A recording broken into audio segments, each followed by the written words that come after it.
안녕하세요. 아침의 문을 여는 마켓 시그널입니다. 더 깊게 빠르게 정확하게 여러분의 성공 투자의 지름길을 안내해줄 저는 정다희. 저는 이은주입니다. 네, 화요일 아침이 밝았습니다. 휴일을 앞두고 있는 화요일이어서 오늘 아침에 일어나시기가 조금 더 수월하지 않았을까 싶은데요. 그만큼 기분 좋게 시작하신 만큼 마켓 시그널을 통해서 알찬 정보도 함께 가져가시면 좋을 것 같습니다. 네, 오늘 미국 증시도 출발할 때 참 기분이 좋았던 것 같습니다. 3대 지수 모두 오름폭을 크게 보였었다가 장 막판에 갈수록 조금 다른 양상을 보여줬었는데요. 구체적인 마감 시황 확인을 해보도록 하겠습니다. 간밤 뉴욕 증시가 보내온 시그널 어떤 사인이었나요? 네, 혼조세로 마감을 했습니다. 말씀해 주셨듯이 장 초반에는 3대 주요 지수 대체로 다 강한 흐름을 보여줬지만 갈수록 흐름이 나뉘어지는 모습들이었습니다. 혼조세로 마감을 했는데요. 다우존스 지수가 9거래일 만에 하락 전환을 했습니다. 0.21% 하락을 했는데 지난주 주간 기준 2%가량 크게 오르면서 올해 들어 최고의 한 주를 보냈던 만큼 이 정도의 숨고르기는 괜찮다라고 보여집니다. S&P 500 지수도 0.02% 약보합권에서 마감을 했고요. 다만 그간 좀 상대적으로 부진했던 기술주가 힘을 내주면서 나스닥 지수가 0.3% 가까운 오름세를 보였습니다. 혼조세로 마감한 3대 주요 지수의 추이도 한번 살펴보도록 하겠습니다. 장 초반에는 상대적으로 강한 모습들이 나타났습니다. 특히 다우지수 경우에는 크게 상승하면서 시작하는 흐름들 보여졌는데요. 계속해서 하방 압력을 받는 모습 보이고요. S&P 500 지수도 마찬가지로 상승하면서 시작을 했지만 하방 압력을 받는 모습들이 나타났습니다. 왜 그랬나 살펴봤더니 이날 뉴욕 연은이 발표한 기대 인플레이션 지표가 상승했다라는 부담에 시장이 좀 압박을 받은 것으로 보입니다. 이번 주 주요 물가 지표 발표를 앞둔 만큼 시장이 다시 한번 경계감을 드러낸 것으로 보여집니다. 그러면 히트맵을 통해서 전체적인 지도도 한번 살펴보도록 하겠습니다. 전체적인 분위기 색깔별로 확인할 수 있는 바로 히트맵이 되겠습니다. 초록색이 상승, 빨간색이 하락을 의미하고 있는데요.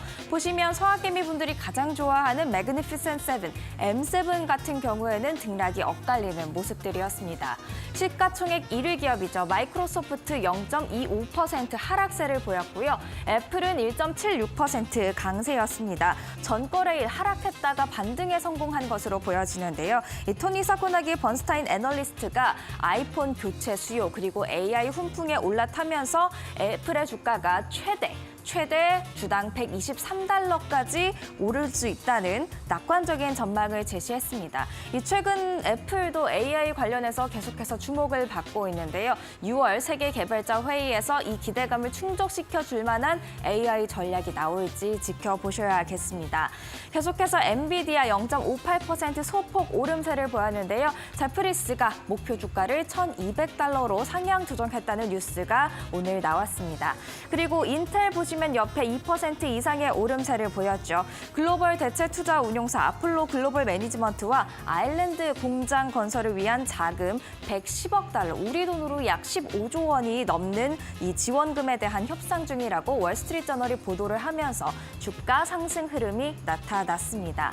이어서 계속해서 보시면 구글 0.36% 강세로 마감을 했고요. 메타는 1.7% 약세였습니다. 아마존도 약세 흐름을 보였고 테슬라는 2% 상승세를 보였는데요. 지난달에 해고했던 이 슈퍼차저 팀의 인력들을 일부 재고용하고 있다라는 소식 들려왔습니다. 계속해서 그러면 특징주 확인을 해보도록 하겠습니다. 제가 꼽은 첫 번째 특징주는 암홀딩스입니다. 영국의 반도체 설계 기업이 되겠죠. 이날 7.71% 상승세를 보였는데요.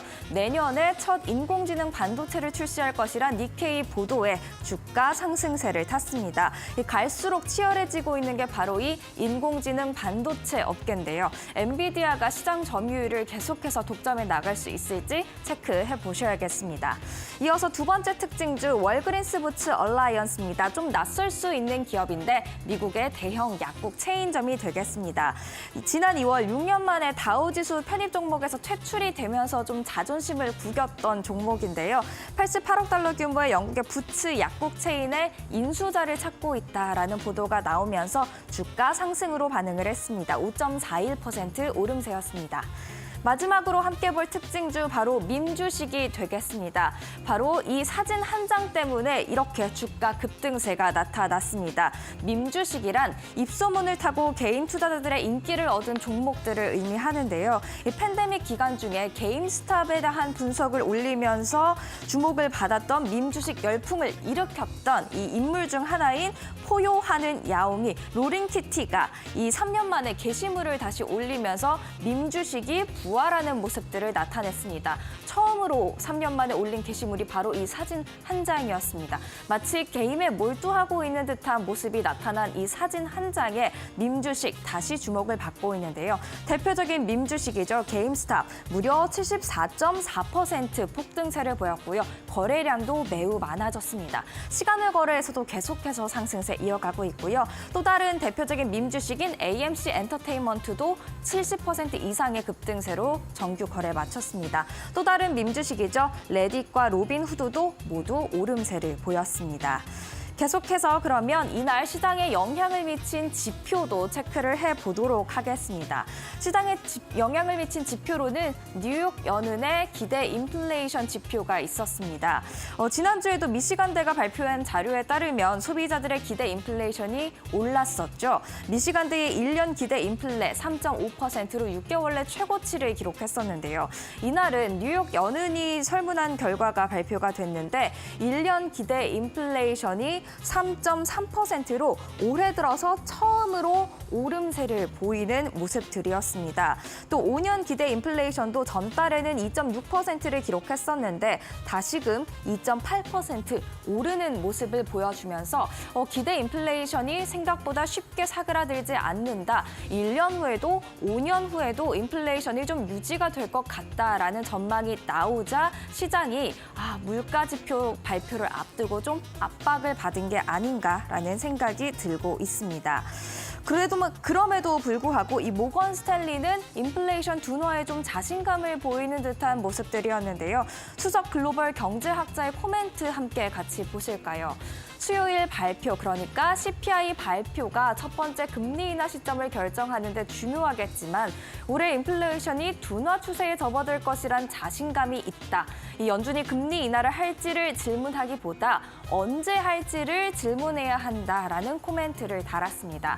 올해 금리 인하가 없을 수도 있겠다라는 가능성까지도 열어뒀던 시장인데 이 세스 카멘터 수석 글로벌 경제학자 같은 경우에는 금리 인하는 있을 건데 그게 언제 할지 질문을 해야 한다라고 주장을 한 거고요.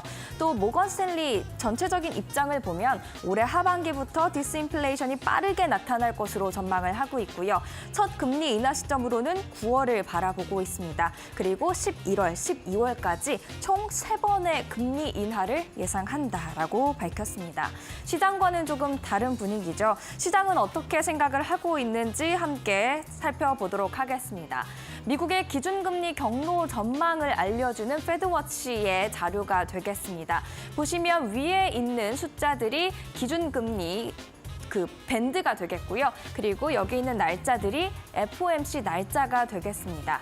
그러니까 이 박스가 의미하는 것은 9월 18일 FOMC, 9월 FOMC에서 기준금리가 기존에는 5.25에서 5.5%였다가 5에서 5.25%로 한 단계 낮아질 것 같다라는 가능성이 49.6%에 달한다는 건데요.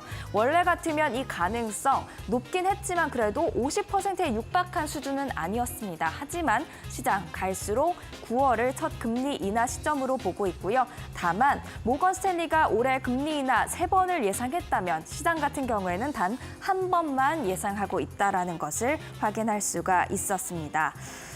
UBS는 또 어떻게 생각을 하고 있을까요? 계속해서 UBS도 소비자 물가 지수에 집중하는 듯한 모습 보여주고 있는데요. UBS 같은 경우에는 인플레이션과 엔비디아의 실적이 시장의 여름 분위기를 결정지을 것이다라고 언급을 했습니다.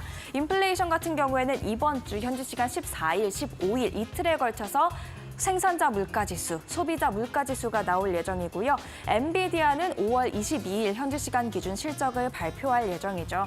그러니까 향후 2주간의 일들을 통해서 여름의 분위기가 결정될 것으로 보인다라는 건데요. 일단 우리가 당장 앞둔 지표는 생산자 물가지수 그리고 소비자 물가지수가 되겠습니다. 이 부분도 마켓 시그널과 함께 계속해서 빠르게 체크해 나가시면 좋을 것 같습니다.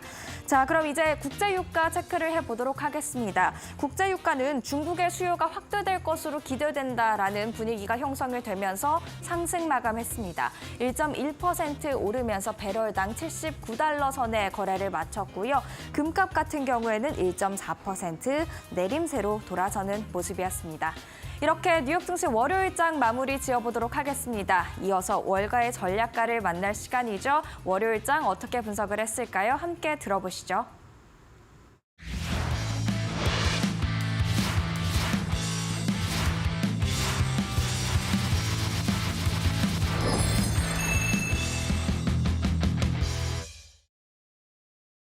The U.S. economy and consumer has been dealing with 20+% price increases over the last 4 years.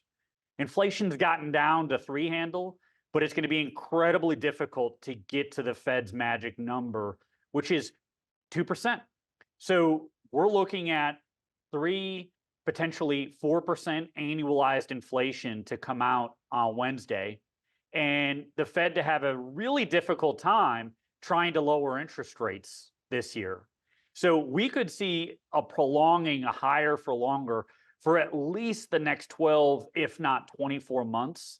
So we see the middle of the curve, 3-year out to 10-year treasuries being too low. We think those are going to rise back towards their 5% levels that we saw in the fall of 2023.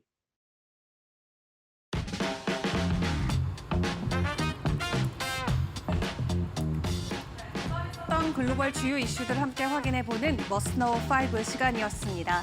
오늘 뉴욕 증시 민주식들로 인해서 큰 열풍을 보여주기도 했고요. 또 동시에 인플레이션 지표들이 시장 예상치보다도 하향하는 모습을 보일 것으로 기대감이 나오면서 장은 장 초반과 중반까지는 강한 상승력을 유지를 해줬습니다.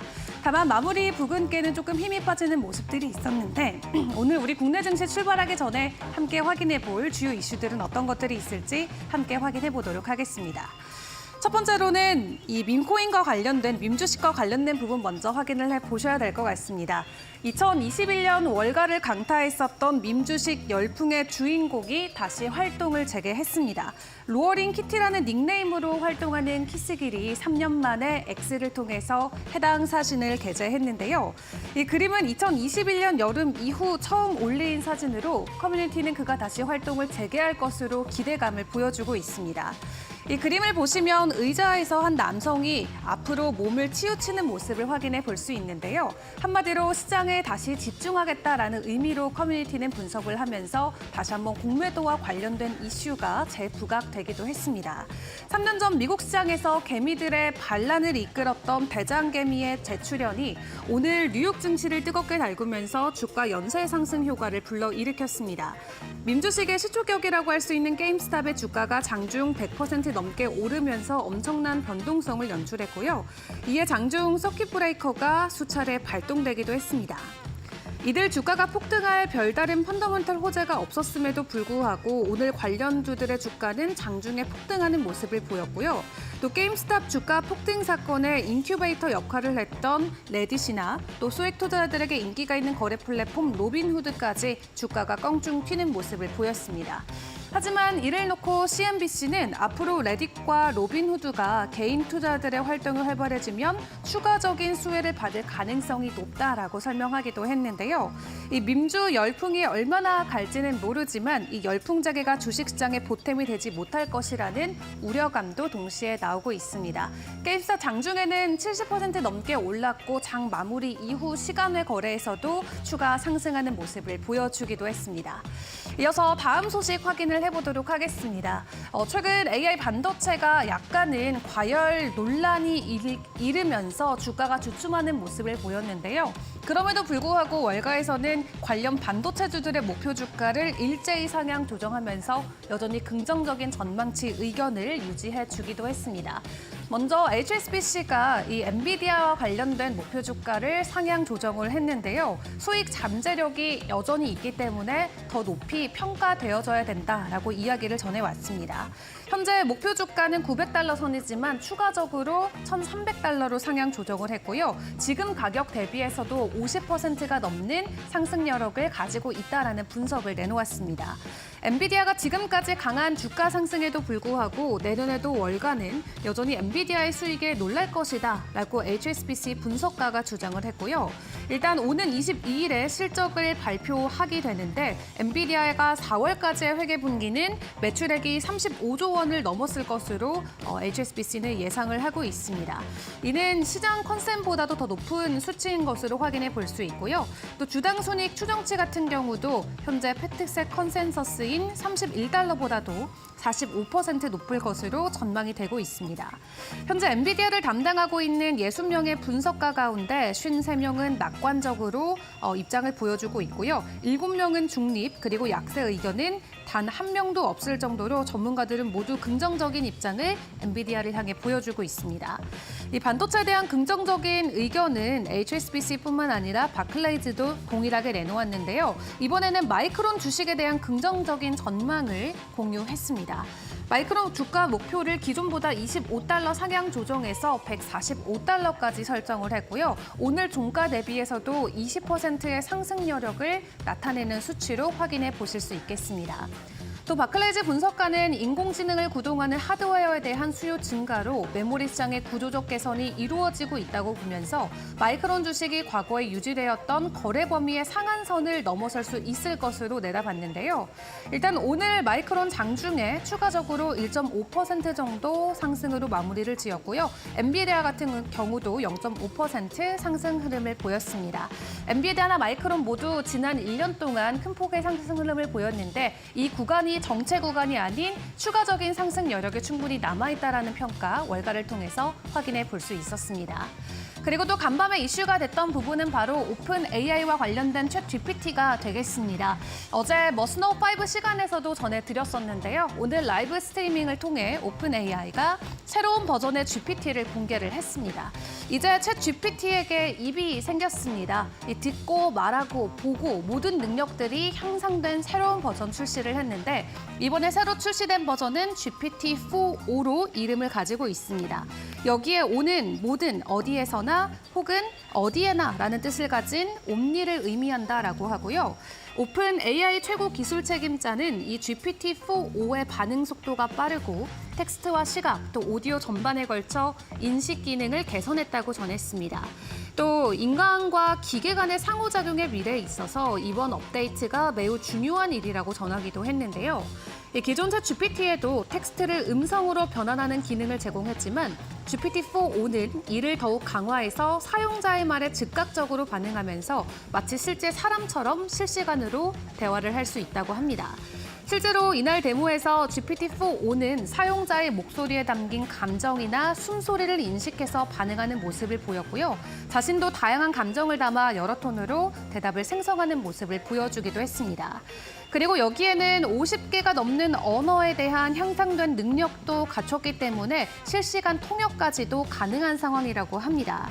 뿐만 아니라 시각 능력을 개선하면서 눈도 밝아졌는데요. 이날 데모에서 발표자가 스마트폰 카메라를 통해 방정식 문제를 보여주며 정답을 알려주지 않은 상태에서 설명해달라고 하자 챗 GPT는 마치 교사처럼 풀이 과정을 설명해줬다고 합니다.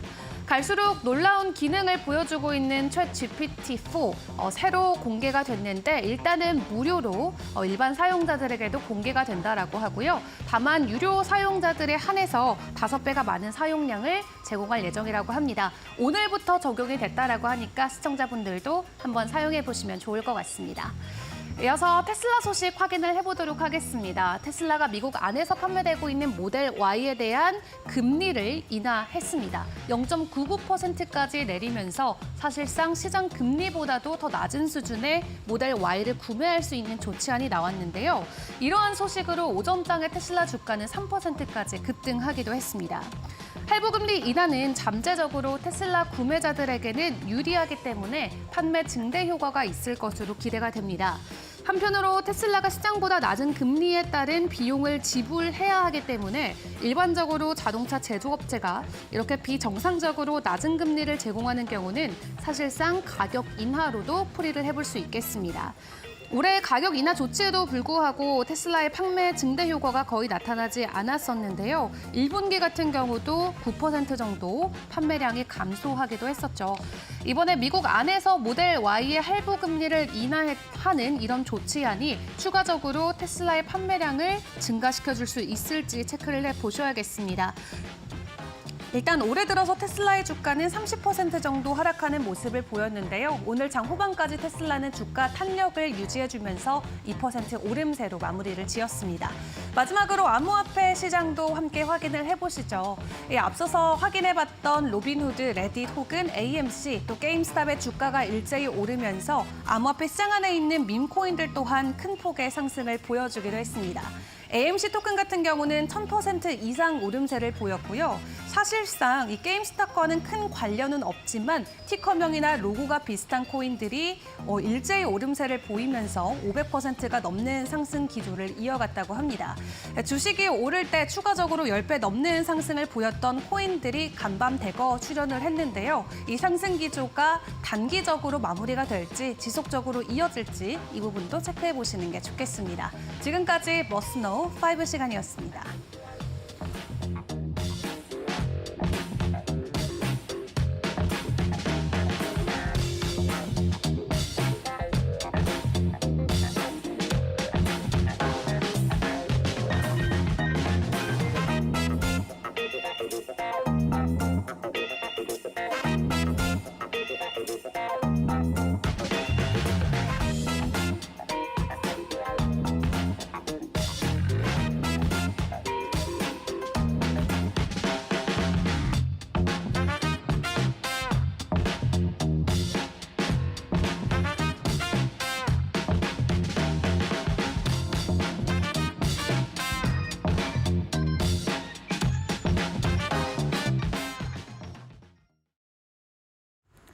마켓 이슈 시간입니다. 김덕호 주식회사 플래처 대표와 전화 연결해서 월요일장 리뷰해보도록 하겠습니다. 대표님 안녕하세요.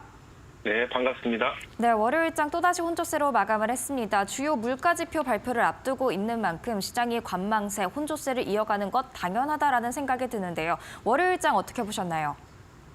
네, 아무래도 이제 금리나 관련된 의견들이 계속 이제 엇갈리고 있습니다. 특히나 이제 지난 7일 날 발표를 했던 매파 발언을 했던 미니애폴리스 연은총재 닐 카시카리가 이제 얘기했던 바에 따르면은 사실 이제 디스인플레이션이 명확하게 질 때까지는 금리 동결을 해야 된다는 강력한 발언을 했었죠. 마찬가지로 이런 부분들까지 좀 고렸을 때 8일, 그러니까 보스턴 연은총재도 이제 인플레 관련해서는 달성까지 오랜 기간 걸린다 이런 얘기도 나왔었는데 전반적으로 봤을 때는 지금 이제 이러한 매파적 발언을 하는 연준 의원들과 그리고 오히려 금리 인하를 조기에 빨리 진행해야 한다고 하는 비둘기파적 발언을 하고 있는 연은총재들 간에서의 줄다리기가 이어지고 있는 상황입니다. 여기에 이제 CPI라든가 PPI 지수 발표에 대해서 이제 주목을 할 수밖에 없는데 일단 지금 미국 시장 내에서 가장 중요하게 보고 있는 것은 이제 소비 심리에 대한 부활입니다. 물론 이제 미시간 대학교에서 이제 발표했던 자료에 따르면은 전월 대비해서 조금 예상치보다 후퇴할 가능성이 높다라고 지금 발표를 하고 있는데 일단 지금 미국 시장 내에서는 이러한 시장 상황이 이제 여전히 불안을 조장하고 있고 여기에 더불어서 이제 미국 상무부가 중국, 러시아, 북한 등에 대해서 강력한 제재를 가하고 있는 특히 AI 모델 수출 관련된 부분들에서의 규제를 강력하게 하다 보니까 실제 이 기업들에 대한 수출 모델들이 많이 축소가 될 것으로 전망이 되고 있습니다. 더불어서 이제 미국 내 원유 재고 감소 영향들도 있기 때문에 일단 유가 같은 경우에는 소폭의 상승과 하락을 계속 반복을 하고 있습니다. 다만 이제 앞으로 장기적인 시점에서 봤을 때 모건스탠리는 오히려 오펙 플러스가 연말까지도 감산할 가능성이 있다고 보고 있기 때문에 최근 중동 지역 내에서의 리스크가 더 커지게 될 경우에는 유가 부분 타격들도 커질 것으로 전망하고 있습니다.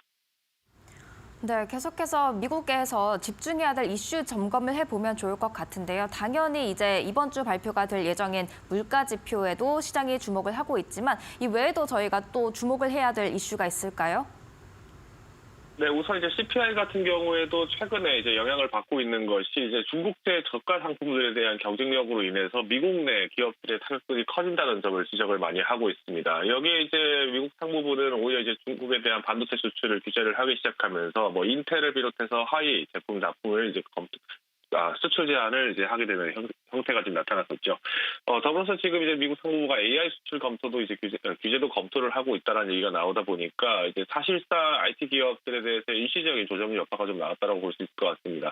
특히나 이제 뭐 미국이 갖고 있는 독점적인 형태 혹은 미공개 AI 모델 등을 수출하는 부분에 대해서는 강력하게 규제를 할 것이다라고 얘기가 나왔고요. 오늘 나왔던 이제 GPT-4 같은 경우에도 사실상 이제 새로운 모델들이 계속 개발이 되고 있습니다만은 이제 바이든 행정부에서 제시를 했던 그러니까 10의 26등에 해당되는 컴퓨팅 파워를 활용하는 AI 같은 경우는 고성능 AI로 규제를 하고 있습니다. 이 경우에는 이제 중국 내 수출이 이제 마찬가지로 제한될 가능성이 굉장히 크기 때문에 주목을 해야겠습니다만은 현재까지는 이제 달성되어 있는 AI 모델은 이제 구글의 제미나이 울트라가 이제 가장 흡사하다는 점을 좀 참고하시면 좋을 것 같습니다. 물론 이제 구글 제미나이 울트라에도 여전히 뭐 이제 행정부에서 제시를 했었던 이 고성능 AI 규제 안에는 적용되기는 아직까지 시간이 걸리는 상황입니다만은 최근 이제 AI의 자체적인 개발 속도가 굉장히 탄력을 받고 있기 때문에 차후 이제 이 라인업들에 대해서 특히 이제 대규모 언어 모델을 사용하는 이 제품군들에 대해서는 좀 더 투자를 하실 때 유의하실 필요가 있을 것 같습니다. 특히나 이제 최근에 이제 발의를 했던 이 규제 목적에 대해서는 이제 사실상 사이버 테러 방지 목적도 있습니다. 최근에 2월에 이제 마이크로소프트가 이제 중국, 북한, 러시아 그리고 이란과 연결해 있는 해킹 그룹이 이제 대규모 언어 모델을 사용해서 해킹 시도를 했다는 정황이 발견됐기 때문에 우리나라에서도 이제 온라인 즉 사이버 보안에 대한 부분들 기업들의 가치를 다시 한번 제고할 가능성이 높다라고 전망이 되고 있고요.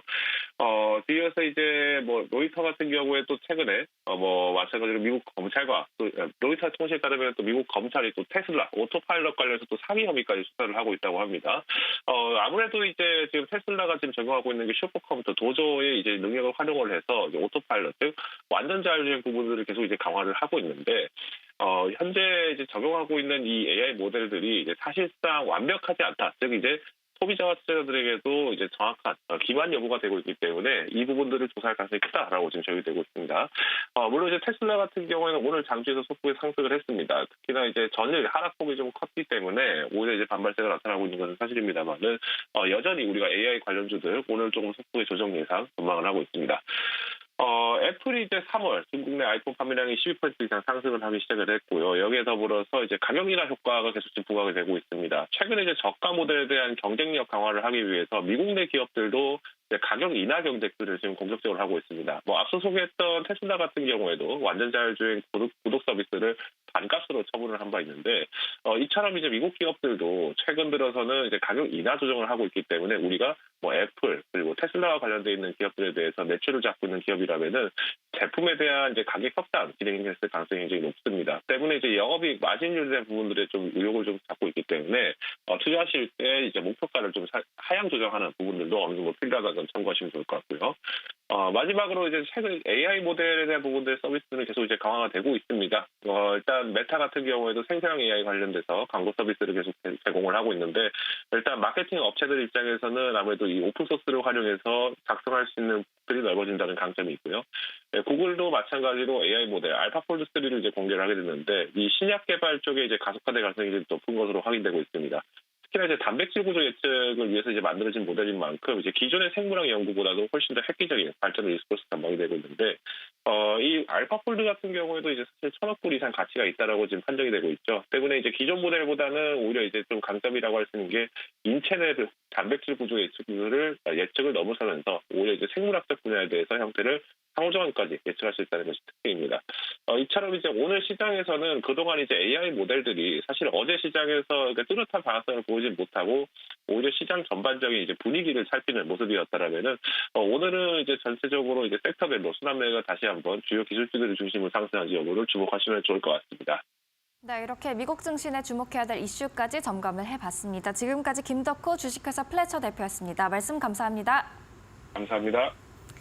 이어서 시장에 영향을 미칠 수 있는 마켓 리더들의 한마디 듣고 오겠습니다.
안녕하세요. 매드토크 신일섭입니다. 오늘의 주제는 게임스탑 Are You Crazy? Pit Roaring Kitty is Back입니다.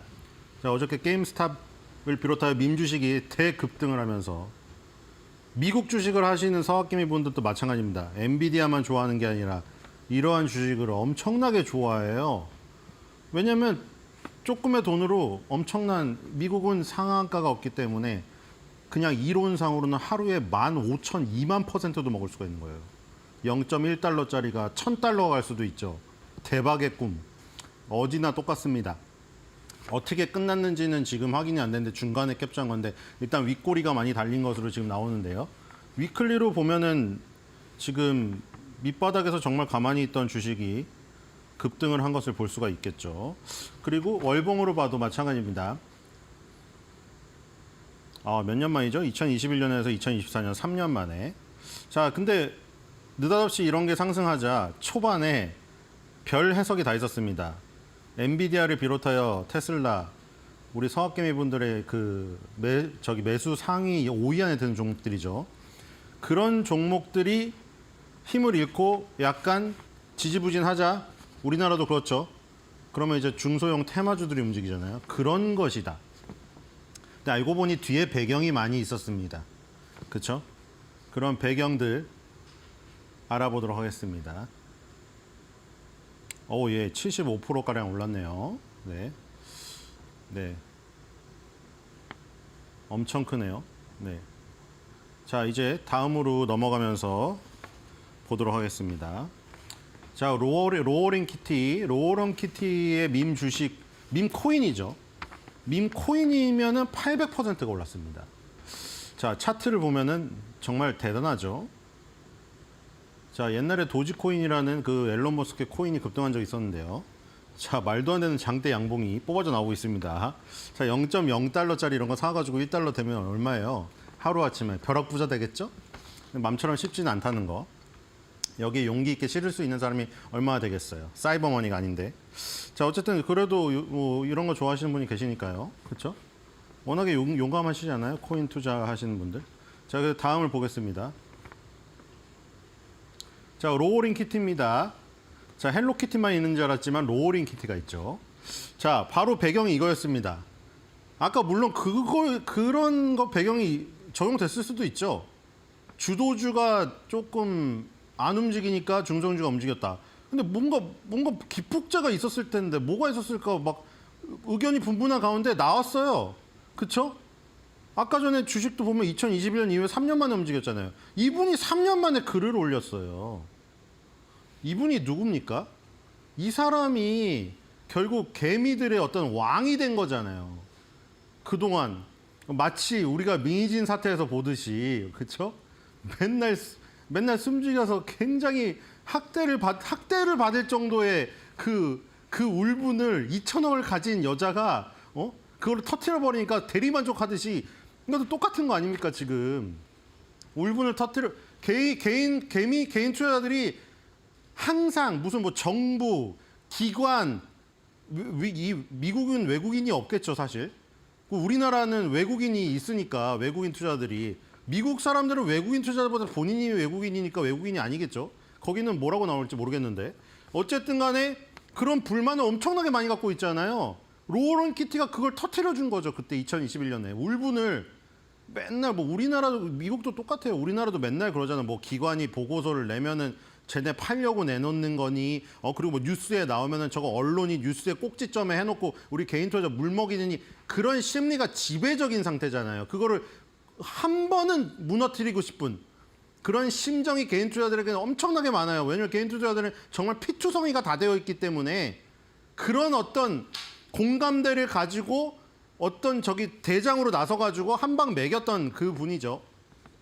근데 이 그림을 자기가 그린 게 아니라는 게 더 신기한 거죠. 이 그림이 언제 나온지 아세요? 이 그림은 게임스탑의 X가 너무 이름이 안 붙지 않아요? 그냥 트위터라고 싶어요. X라니까 이름이 너무 안 붙어 저는. 어쨌든 트위터에 알아서 들으세요. 게임스탑의 트위터에 2월 8일 날 올라왔던 그림입니다. 근데 왜 그때는 이슈화가 안 됐을까요?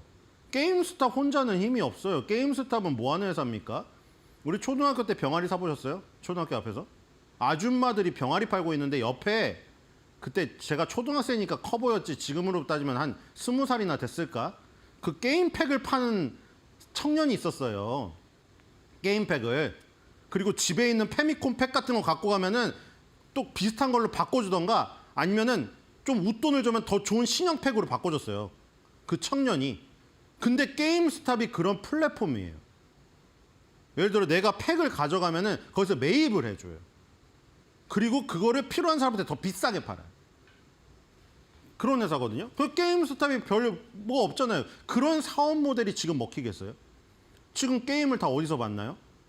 PC 게임 다 스팀에서 다운로드 받고 모바일 게임 다 구글 플레이 스토어라던가 앱 스토어에서 다운로드를 받는데 누가 요즘에 가가지고 MZ세대들이 가서 그걸 팔고 사고 있습니까? 그거는 중장년층 이상들이 그러고 있겠죠. 사업 모델이 요즘 트렌드가 아니에요. 그래서 게임스탑이 아무리 트위터를 열심히 한다고 해도 이슈가 안 돼요. 근데 왜 2월 8일에 이슈가 안 됐던 그림이 똑같은 그림인데 이슈가 됐느냐? 로어링 키티가 올렸기 때문에 이슈가 된 거예요. 그리고 이 그림이 원래 파란색 의자였거든요. 그쵸? 의도를 모르겠는데 의도는 몰라요, 지금. 이게 뭔 것 같아요, 의도가? 이건 모르잖아요. 딱 똑같은 그림을 놓고도 다 다르게 보기 때문에. 어쨌든 파란색 의자였는데 빨간색 의자로 바뀌었다는 거죠. 그러니까 게임스탑 계정에 2월 8일 날 파란색 의자로 올라와 있었던 이 그림이 로어런 키티가 갑자기 어제 3년 만에 갑자기 이거를 내놓으면서 의자 색깔을 바꾼 거예요. 이건 그대로거든요. 이거는 이게 무슨 의미죠? 제가 해석하기엔 그거거든요. 너무 영화 같은 걸 보는데 너무 지루한 거예요. 너무 지루한데 갑자기 선정적인 장면이 나온 거죠. 제 얘기예요. 그 갑자기 이렇게 보는 거죠. 근데 이걸 두고 어쨌든 간에 로어링 키티가 복귀를 했다. 이거 말고도 지금 여러 개 올렸거든요. 영상을 올렸어요. 그 다음 거는. 근데 영상도 희한해요. 그 중에 하나가 뭐냐면은 옛날에 그 서부극이거든요. 총잡이 서부극. 총잡이들이 두 명이 누가 먼저 뽑을까 계속 눈치를 보고 있어요. 근데 당연히 누가 먼저 뽑아서 쏴서 죽는 거를 생각하고 있는데 갑자기 거기서 뭐가 나오냐면 어벤져스 엔드게임 어셈블이 나와요. 그 토르가 그 망치 들고 전기 막 이게 해가지고 타노스 치러 가는 그 장면으로 갑자기 바뀐단 말이에요. 무슨 의미인지는 모르겠어요. 근데 이거를 막 정말 의미 부여를 하자면 이런 거일 수도 있겠죠. 로어링 키티가 이제 3년 만에 내가 복귀를 해가지고 다시 민주세계 열풍을 일으키려고 딱 이제 기대를 하고 하고 자기가 마치 토르처럼 그렇죠? 토르가 그 내용이 그거잖아요. 타노스한테 당해가지고 이제 막 술주정뱅이가 돼서 배가 뚱뚱해가지고 역할 안 하고 있다가 다시 힘을 얻고 동기부여가 생긴 거죠. 타노스가 다시 살아났잖아요. 그 죽이려고 무기를 만들어서 가는 약간 그런 게 이제 로어링 키티가 다시 활약을 한다. 저는 그렇게 해석했습니다. 어쨌든 간에 시장이 그런 식으로 민주식이게 긍정적으로 받아들여서 급등을 한 거예요. 그리고 다음으로 가보겠습니다. 그래서 이번 연도 1월 달에 덤머니라는 영화가 나왔잖아요. 바로 게임스탑의 이 사태를 배경으로 한 실화가 나왔습니다. 여기서 3명의 등장인물이 중요 인물이 있거든요. 일단 아까 전에 로어링 키티, 포하는 양이 이게 폴다노라는 배우분이 이 분하셨는데 그 보험사의 그 뮤추얼 금융 애널리스트 분이셨는데 원래 본명이 키스 길이에요, 이분이. 키스 길이 유튜브 닉네임이에요. 그리고 이번에 원래 레딧에서 활동했거든요. WSB, 월스트리트 배츠라는 게시판에서 활약을 했다가 여기에 있는 필명은 또 따로 있는데 유튜브 닉네임은 로어링 키티예요. 그래서 이때 게임스탑하고 공매도하고 크게 붙었는데 공매도를 하나 무너뜨렸거든요. 그러니까 파산 났어요. 어떤 뮤추얼 펀드가 공매도를 하다가 파산이 났어요. 개인 투자자 입장에서 굉장히 통쾌하죠. 그 공매도라는 대상 기관을 무찌르고 싶잖아요. 우리가 밟고 싶잖아요. 밟았단 말이죠. 그래서 그 로어링 키트가 등장을 하고 그 다음에 게이브 플로킨, 이게 실명입니다. 여기에서는 배우가 세스 로건이라는 분이 했는데 이분이 바로 멜빈 캐피탈 헤지펀드 창립자인데 이 바로 멜빈 캐피탈이 이 아까 전에 포호하는 양이 로어링 키티가 이끄는 개미군단하게 무너져가지고 공매도를 치다가 엄청나게 손실을 입고 파산을 했어요. 폐업이 됐어요. 그리고 또 하나 블라드 테네브가 등장을 하는데 이 배우는 세바스찬 스탠이 연기했습니다. 바로 아까 그 어벤져스의 그 팔 잃은 캡틴 아메리카 친구 그 사람이 그 배우예요. 로빈후드 공동 창업자거든요. 여기서 또 하나가 나왔죠, 그때. 이 로빈후드가 개인들이 많이 거래하던 거였는데 로빈후드가 그때 거래량이 너무 많아지니까 게임스탑의 그 거래를 금지시켜 버렸다가 난리가 났어요. 그리고 나서 나중에 이제 후에 로빈후드도 지금 상장을 했는데 초라하게 상장했죠. 개인 투자자들이 지지를 못 받는 가운데. 어쨌든 3명의 등장인물이 나오는데 이게 실화를 바탕으로 한 영화가 이제 3년 만에 나온 것이고 공교롭게도 이 영화가 나오고 나서 이제 이 로어링 키티가 또 복귀를 하는 약간 밈주식에게 뭔가 다시 기운이 오는 것들이 나오고 있습니다. 자, 다음으로 넘어갈게요. 코너 속에 이게 코너거든요. 지금 출발 비디오 여행이에요, 신일섭에. 내일 쉬잖아요. 오늘 여기 보면은 빅쇼트와 반대 지점에 있는 영화라는 요 평이 저는 딱 눈에 들어옵니다. 다음에 이제 빅쇼트로 가면요. 제가 그 주식 영화 여러 가지 있고 우리나라도 뭐 박영하 씨 유작 작전도 좋은데 오늘 빅쇼트를 보시고요. 내일 석가탄신일 날 덤머니를 보세요. 왜냐하면 아까 전에 평에 있는 걸 딱 볼 수가 있거든요. 빅쇼트는 하락하는데 배팅을 하는 이 영화 아직 안 보신 분 계시면 꼭 보세요. 크리스찬 베일이 연기하는 마이클 버리가 나오죠. 우리나라의 오텍이라던가 조선선제 같은 중소형제 투자해서 또 유명세를 떨쳤었잖아요. 마이클 버리가.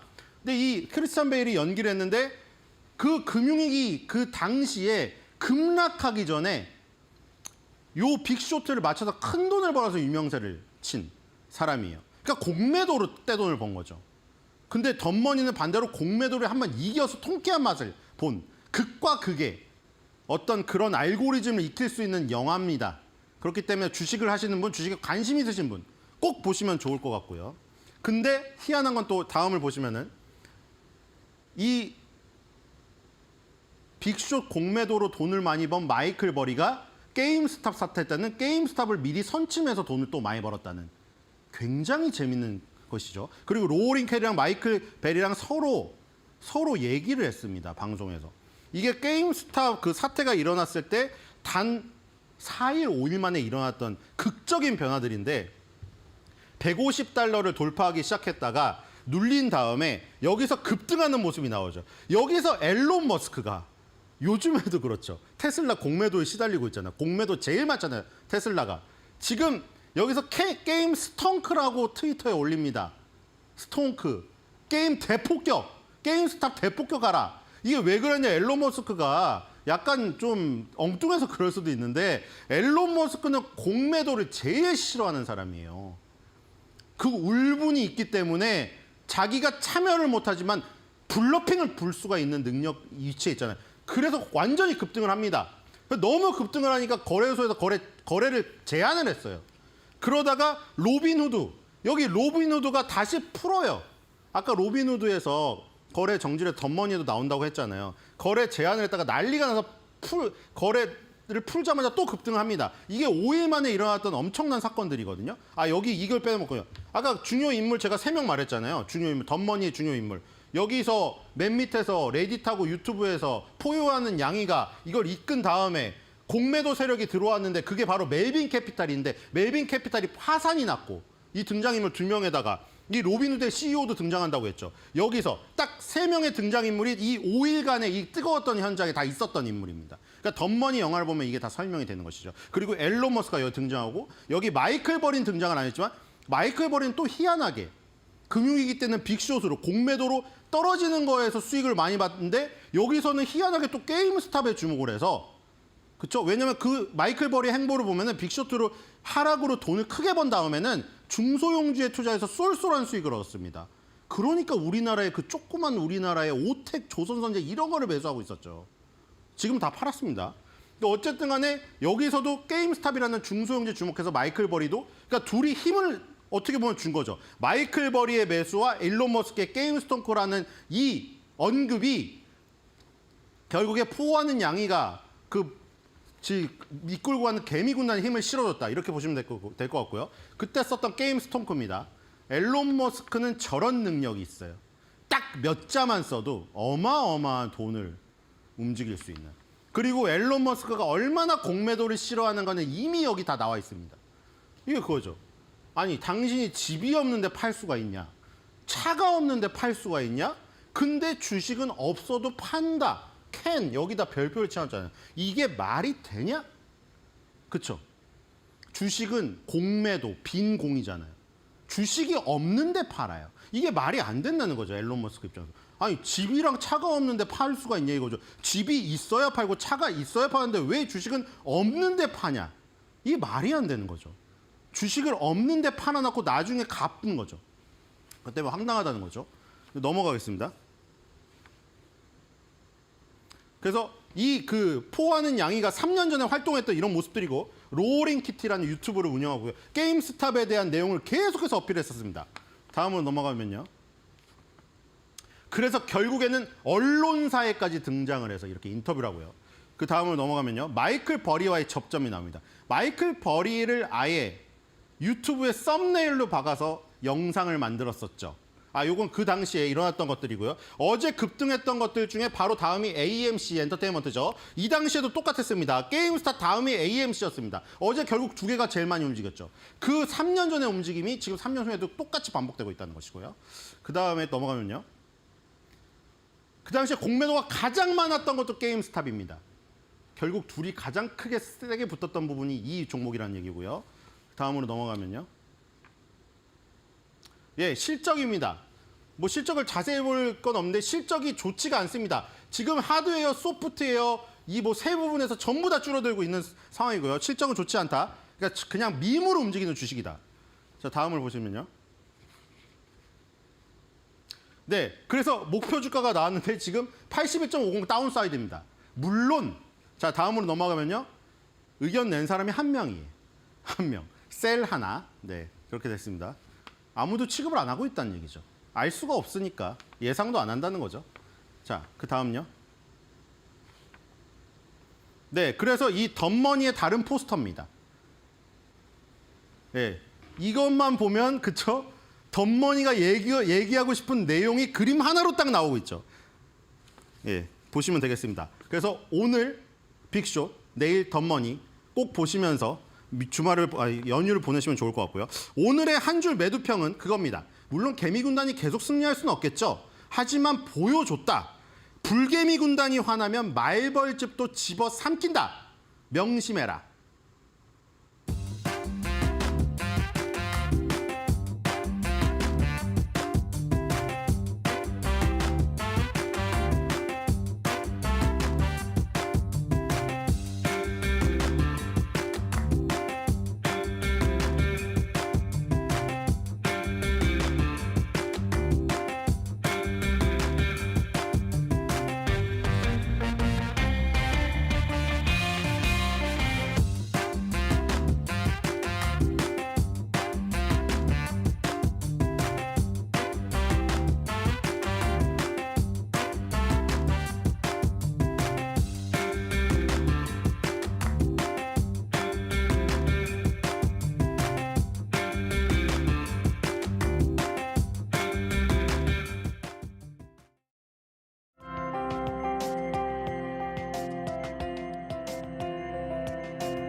연준이 금리 인하를 결정하기 위해 보는 두 가지가 있습니다. 바로 노동시장과 물가입니다. 연준의 두 가지 목표가 완전 고용과 물가 안정이기 때문이죠.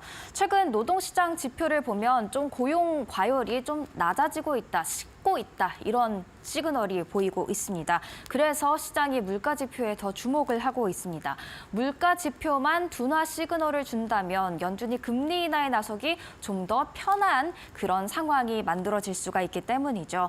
마침 이번 주 물가 지표 발표가 예정이 돼 있습니다. 생산자 물가 지수와 소비자 물가 지수 각각 현지 시간 기준 14일, 15일에 발표될 예정이고요. 그리고 6월 FOMC를 앞두고는 4월 개인 소비 지출 가격 지수도 5월 31일에 발표가 될 예정입니다. 그렇다면 여기서 질문 하나를 드리겠습니다. 다 같은 물가 지수로 묶이기는 하는데 이 가운데 차이가 있을까요? 아니면 연준이 더 중요시하는 지표가 있을까요?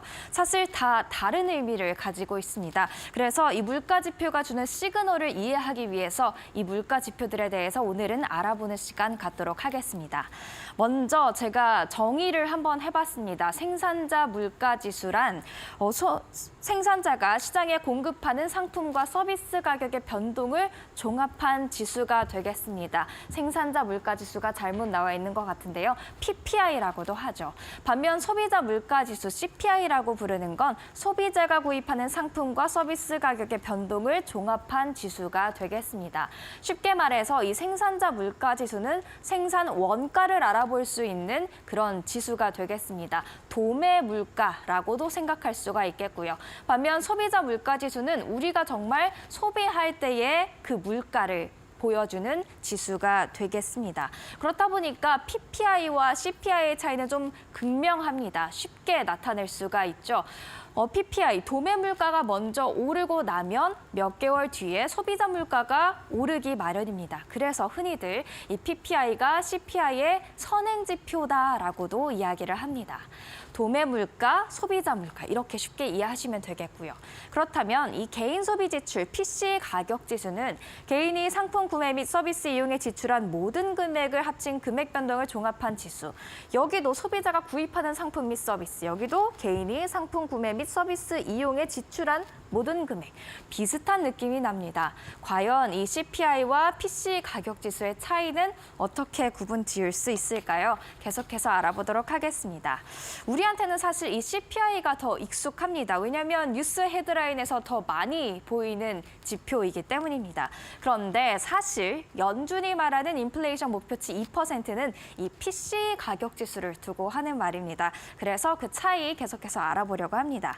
먼저 그래프를 통해서 이 두 지표 간 차이가 있는지부터 확인을 해보도록 하겠습니다. PC 가격 지수의 상승률 그리고 CPI 소비자 물가의 가격 지수 상승률 각각 파랑, 빨강으로 나타나 있는데요. 큰 그림, 장기적으로 보자면 큰 차이가 없어 보입니다. 하지만 단기적으로 부분 보면 CPI가 확실히 더 높을 때가 많고 또 내려갈 때는 더 내려갈 때가 많다라는 것을 알 수가 있습니다. 그만큼 CPI가 변동폭이 PC 가격 지수보다는 조금 더 크다라는 점을 알 수가 있는데요. 어디서 나오는 차이일까요? 제가 표로 정리를 해봤습니다. 일단 이 두 지표를 발표하는 기관 자체가 다릅니다. 소비자 물가 지수는 노동통계국이 조사해서 발표를 하고요. PC 가격 지수는 경제분석국이 조사를 해서 발표를 합니다. 그리고 소비자 물가 지수 같은 경우에는 도시 지역에 거주하고 있는 미국인 대상, 그러니까 직접적으로 소비자, 노동자에 초점이 맞춰져 있습니다. 반면 이 개인 소비 지출 가격 지수 같은 경우에는 개인도 포함이 되지만 비영리 단체도 대상이 되고 있습니다. 그리고 소비자 물가 지수, 우리가 일상적으로 구매하는 상품 그리고 서비스의 가격 변동을 측정합니다. 반면에 이 PC 가격 지수 같은 경우에는 소비자 지출에 더 포괄적인 내용들을 담고 있습니다. 또 하나 다른 점은 소비 패턴의 변화를 파악하고 소비 행태를 이해하는 데도 사용된다는 건데요. 예를 들어서 깻잎과 상추가 있다고 가정을 해봅니다. 고기를 먹을 때 우리는 둘 다 먹지만 만약에 상추값이 너무 올랐다 하면 대체 효과로 깻잎을 더 많이 먹게 됩니다. 하지만 이런 소비 행태의 변화, 대체 효과를 소비자 물가 지수는 반영하지 않습니다. 다만 PC 가격 지수는 깻잎을 더 많이 소비하는 만큼 깻잎의 물가를 더 많이 반영하는 그런 대체 효과를 반영한다는 뜻입니다. 이런 대체 효과 반영이 가능한 이유 같은 경우에는 이 PC 가격 지수는 반영 품목의 수정 주기를 분기마다 하기 때문입니다. 더욱더 이 물가 지표를 계산하는 품목들을 빠르게 교체를 한다라는 거죠. 반면에 소비자 물가 지수 CPI는 반영 품목 수정 주기를 2년에 한 번밖에 하지 않습니다. 그렇다 보니까 빠르게 변화하는 소비 행태를 반영하기에는 좀 부족한 면이 있겠죠. 또 CPI는 간접 지출을 포함하지 않지만 PC는 간접 지출을 포함합니다. 여기서 간접 지출이란 회사가 직원을 위해 지불하는 의료비, 건보료 등이 포함이 되는데요. 내 주머니에서 돈이 나온 건 아니지만 내가 실제로 소비하는 그런 금액까지도 PC는 포함을 한다는 뜻입니다. 그렇다 보니 더 많은 품목, 대체 효과까지 반영하고 이런 간접 지출을 포함하고 있는 PC 가격 지수가 현실 물가를 더 잘 반영한다라는 그런 분석이 있습니다. 또 항목별 구성 비중에서도 좀 다른 모습을 보이는데요. 항목별 구성 비중 준비가 되어 있습니다. 식료품, 주거, 헬스케어가 각각의 지표에서 가장 큰 비중을 차지한다는 건 비슷합니다. CPI에서도 PC에서도 모두 50% 이상을 차지하고 있죠. 하지만 CPI가 조금 더 비중이 치중돼 있는 모습들이 보입니다. 특히 주거가 3분의 1 이상을 차지하고 있는 모습 나타나고 있죠. 그러니 아무리 식료품, 헬스케어, 나머지 항목군에서 물가가 하락세, 둔화세를 보이더라도 이 주거비가 하락하지 않으면 CPI 자체는 크게 움직이지 않는다는 뜻입니다. 반면 PC 같은 경우에는 물론 3가지 항목의 비중이 크긴 하지만 CPI보다는 그래도 균일하게 퍼져 있는 만큼 비교적 왜곡이 덜하다라고 해석을 해볼 수가 있겠습니다. 그래서 PC가 더욱더 현실 물가를 잘 반영한다는 그런 특징이 있는 겁니다. 그렇다면 CPI 우리는 왜 도대체 헤드라인 뉴스에서 더 많이 보고 더 중요하다라고 생각을 하는 걸까요? 다시 한번 달력을 보도록 하겠습니다. CPI가 PC보다 2주가량 먼저 발표가 됩니다. PC가 5월 말에나 발표가 되면 이제 CPI, PPI는 저희가 곧 만나보게 되죠. 그렇기 때문에 이 PC가 어떻게 나올지 예상해 볼 수 있는 기초석이다라는 점에서 시장이 주목을 합니다. 또한 이 CPI 같은 경우에는 미국 기업, 노조가 이 CPI를 바탕으로 임금 협상을 진행을 하고요. 또 사회보장 혜택도 이 CPI와 연결이 돼 있습니다. 그러니까 노동자 입장에서는 나의 임금이 어떻게 될지 그런 부분에 관련해서 PC보다 CPI를 더 주목할 수밖에 없는 거죠. 그래서 우리한테는 CPI가 더 익숙한데요. 연준은 물가에 집중하고 있기 때문에 현실 물가를 더 잘 반영하는 PC에 집중하는 것으로 보입니다. 사실 그리고 이 CPI, PC 가운데서도 근원과 헤드라인 지표가 갈리는데요. 근원이란 무엇인지도 체크를 해보도록 하겠습니다.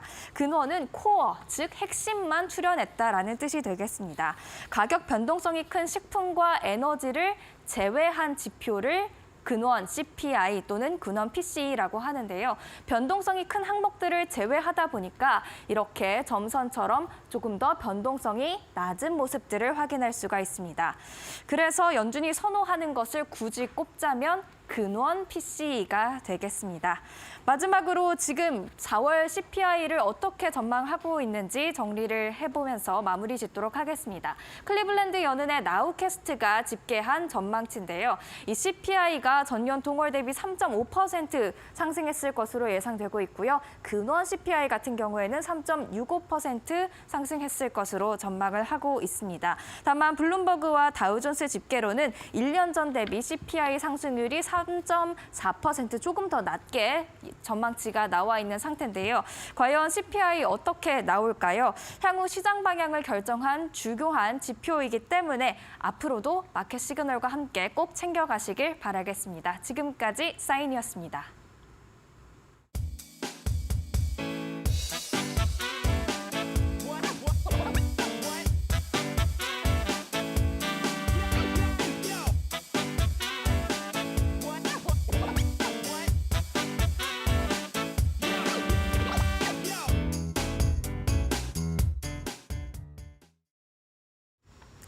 뉴욕 증시 중심으로 집중 점검을 해보는 일부 월스트리트 마켓 사인즈가 끝이 났습니다. 저희는 잠시 후에 다시 돌아오죠. 네, 그렇습니다. 코리아 마켓 사인즈로 돌아와서 오늘 국내장 개작 전략 함께 세워보도록 하겠습니다. 채널 고정해주세요.